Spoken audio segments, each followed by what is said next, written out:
Resuming debate, the honourable member for Sudbury.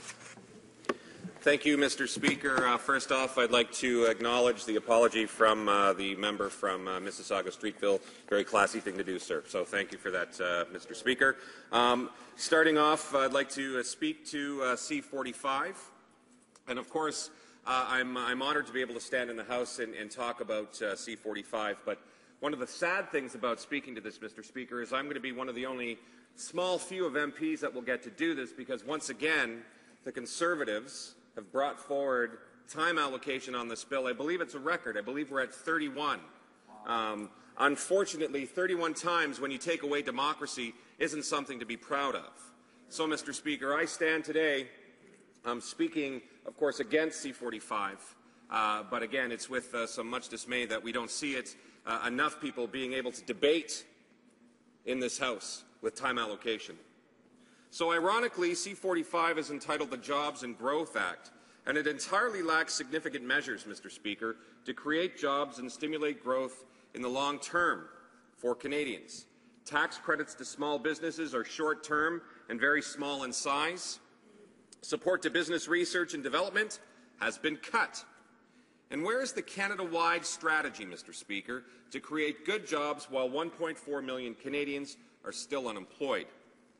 The Minister of Finance announced during the November constituency week that the government will fall short of their own deficit targets. Worse still, Mr. Speaker, the Conservatives have failed to outline any contingency plan to deal with slowing growth and increasingly negative fiscal indicators. Mr. Speaker, the Conservatives are focused on austerity measures that will act as a further drag on our economy. They have claimed that their budget is about job creation, but again, even they admit it will lead to 19,200 lost jobs in the public service, and the Thibeault projects a total of 102,000 jobs lost, Mr. Speaker. In his appearance to the House of Commons Finance Committee on April 26, the Parliamentary Budget Officer confirmed that the Conservatives' austerity budget will mean a loss of 43,000 jobs and will slow Canada's economic recovery. He confirmed that when combined with prior cuts, there will be a total of 103,000 jobs lost, Mr. Speaker. The PBO's numbers point to the fact that this budget will create a significant drag on our economy, Mr. Speaker. Even the Centre for Policy Alternatives states, Mr. Speaker, in total, federal spending cuts could lead to the elimination of over 70,000 full-time equivalent positions. These are not only public sector losses. About half of these jobs, Mr. Speaker, will be lost in the private sector. So, Mr. Speaker, taking a look at the changes to SHRED and business R&D support. Bill C-45 implements significant changes to SHRED tax credit program as outlined in the budget, Mr. Speaker. These changes reduce the tax credit rate, particularly for large businesses, and eliminate the eligibility of capital expenses. This change could be highly distortionary for firms' labour-capital ratios. While the government has cut at least $500 million per year through the SHRED, it has not introduced any new direct funding to replace this gap, Mr. Speaker. The combined effect will be to reduce government support for business R&D at a time, Mr. Speaker, when Canadian businesses most need to increase innovation and productivity to succeed in an increasingly competitive global economy. Mr. Speaker, this will particularly hit the manufacturing sector and is likely to drive firms to move their R&D activities to other countries with better incentives. Mr. Speaker, the Conservatives are engaged in cost-cutting under the guise of addressing underperformance in innovation. They have done nothing to fix the complexity and overhead costs of applying for and administering SHRED tax credits. Another thing that this bill is reducing and eliminating, Mr. Speaker, are the Navigable Waters Protection Act. It removes water protection from the name of the bill. Now it's just about navigation protection. This is not a small change and demonstrates this government's reckless attitude towards environmental protection, Mr. Speaker. In fact, the Conservatives would not allow these changes to be studied by the Environment Committee, despite the fact that the proposed changes have a significant implication for our environment, Mr. Speaker. The government released a press release bragging about the change of the title from Navigable Waters Protection Act to the Navigation Protection Act.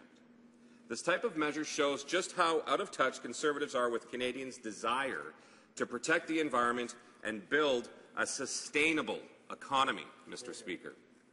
In fact, C-45 completely guts the Navigable Waters Protection Act, with the exception of course, the 3 oceans, 97 lakes, and 62 rivers. The Act will no longer automatically apply to projects affecting waterways. This will leave thousands of waterways without protection, meaning fewer environmental reviews by Transport Canada. Efforts by the opposition to ensure protection for all navigable waters were defeated at committee. Under C-45, only 10 of Canada's 37 designated Canadian heritage rivers will be protected. Those left out of the new Act include the Cowichan River, the Clearwater River, the Main River, the Margee River in Nova Scotia, the Mattawa River, which is close to me, Mr. Speaker. And speaking of what else is close to me is my city of Sudbury. And the greater city of Sudbury is known as the City of Lakes. We have 330 lakes within the city boundaries, within the greater city of Sudbury. And that includes also Nickel Belt as well. My colleague from Nickel Belt would have the same concerns as I do.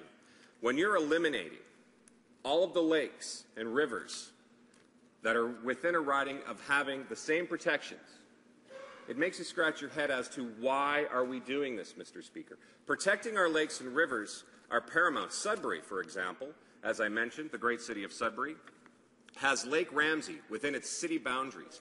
You can fish and swim almost right downtown Sudbury. Parts of the city use Lake Ramsay for our drinking water. However, that is no longer protected under the Navigable Waters Protection Act, or the Navigational Protection Act. And that's sad, Mr. Speaker, because it leaves you to thinking, what kind of world, what kind of country will we be leaving for our children, Mr. Speaker? We need to ensure that our children have a place to swim, to fish. And it's the protection of the wildlife within those areas as well, Mr. Speaker. From fish habitat to duck habitat, all throughout my riding, throughout Northern Ontario, lakes and rivers will no longer be protected. As I said, 97 lakes, 62 rivers, that's what's being protected. That's what's being changed, Mr. Speaker.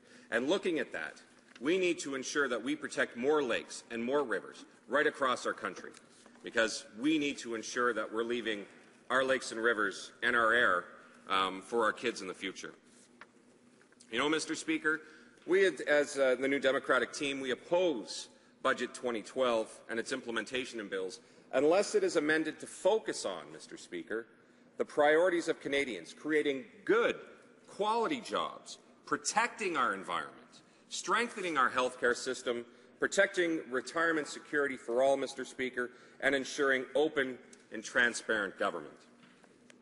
Mr. Speaker, as mentioned, this is another massive omnibus bill that contains a wide range of unrelated measures. And we see this government trying to ram legislation through Parliament without allowing Canadians and MPs to thoroughly examine it. One of the things that my honourable colleagues from the other side was talking about earlier in his speech was the greatness of our nation, that we have resources, that we're blessed to have resources from coast to coast to coast, from forestry to mining in my community to the lakes and rivers right across the country to, of course, the oil sands in Alberta. We should be debating the changes that we're making. But unfortunately, what we're seeing again, Mr. Speaker, as I stated at the outset of my speech, is that we've seen debate and conversation end by the lack of debate, because we're shutting it down once again, Mr. Speaker. We've seen 31 time allocation votes, 31 time allocation motions. That is shameful, Mr. Speaker, especially when we're talking about an issue that is so important to Canadians from coast to coast to coast. I know my time is clearly wrapping up, Mr. Speaker, but